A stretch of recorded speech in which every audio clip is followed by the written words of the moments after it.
Pozitīvs, spridzinošs un foršs. Ugālietis Mārtiņš Grunte līdz šim nebija piedabūjams īgņoties ne uz skatuves, ne ikdienā. Tomēr par vakardienas priekšnesumu pat viņam ir sakāms kāds skarbāks vārds. Šodien uzkāpu uz skatuvi tīri atdziedāja. Knapi. Atsmilkstēja.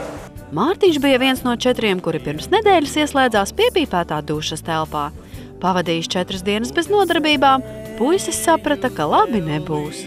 Man kādreiz tik slikti ir skanējis, kā tagad man skan.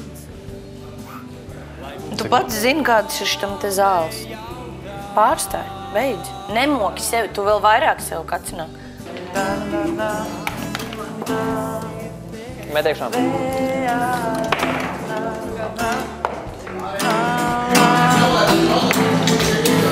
Tam nerunā?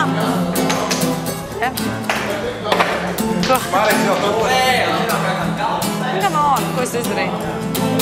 Ko es tev nerunā? Mārtiņ, ko es tev izdarīju? Mārtiņ, kāpēc man nerunā? Šovakar puisis uz muļķu strīpas sēdēs jau 3. reizi, vairāk nekā jebkurš cits. Pirmo vietu Mārtiņam nevienā no koncertiem nav izdevies iegūt. Ja Mārtiņš šodien atstās Okartes akadēmiju, ne jau ar pūcīgumu viņš paliks atmiņā.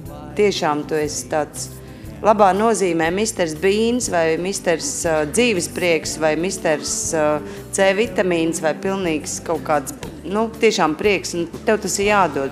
Mārtiņš ir apskaužams optimists un romantiķis.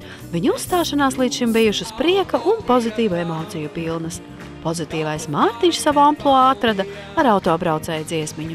Un kad beidzot kājām gājējs, pats pie sava auto tiek, pašam vairs no auto priekā, daudz kas pārī nepaliek.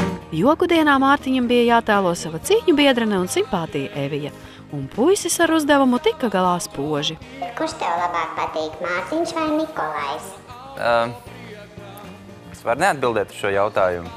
Nē. Bet ja tomēr... Nē. Bet es tā nevaru uzreiz atbildēt.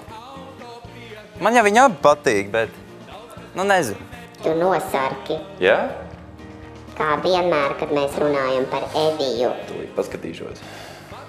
Nav jau tik traki, ko tu stāsti? Nesā līdzi spogulīti? Nē, vienkārši redz ir tāda opcija telefonam, kad viņš izslēdzās, tad tā virsma ir ļoti spīdīga. Bet tā jau es nespoguļojos. Virtuvē izslēgt gaismu, lūdzu. Jā, protams, varu.